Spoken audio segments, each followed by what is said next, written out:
Big boss హౌస్లో double elimination twist అయితే big boss ఇవ్వబోతున్నారు. ఇప్పటికే టేస్టీ తేజ హౌస్ నుండి వెళ్ళిపోవడానికి 99% ఛాన్సెస్తో రెడీగా ఉన్నాడు. అయితే అతి తక్కువ ఓటింగ్ పోల్లో తేజ తర్వాత ఇప్పుడు రతికాకి ఆ స్థానం దక్కింది. రతిక విపరీతమైన నెగిటివిటీని సంపాదించుకుంది. పల్లవి ప్రశాంత్ అన్నయ్య అక్క అనే రిలేషన్ని మెయింటైన్ చేస్తూ వచ్చినప్పటికీ తనని మళ్ళీ రెచ్చగొట్టే విధంగా ప్రవర్తించడంతో పల్లవి ప్రశాంత్ ఫ్యాన్స్ అయితే బిగ్ బాస్ హౌస్ మీద భారీ ఒత్తిడి చేస్తున్నారు. రతిక ఎలిమినేట్ అవ్వాలి అంటూ విపరీతమైన మీమ్స్ని షేర్ చేయడంతో బిగ్ బాస్ ఈసారి టీఆర్పీ పడిపోకుండా ఉండాలి అంటే రతిక మంచి ప్రవర్తనలోకి రావాలి.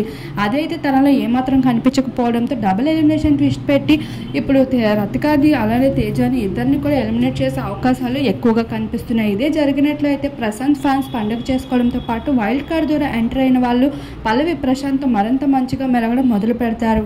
ఇలా గేమ్ అయితే చేంజ్ అయ్యే అవకాశాలు ఎక్కువగా ఉంటాయి. ఎవరు విన్నర్గా మారుతారు అనే సస్పెన్స్ కూడా బిగ్ బాస్ హౌస్లో ఎక్కువగా పెరుగుతుంది. ఈ విధంగా ఈసారి టీఆర్పీ కూడా మంచిగా ఉండబోతుంది.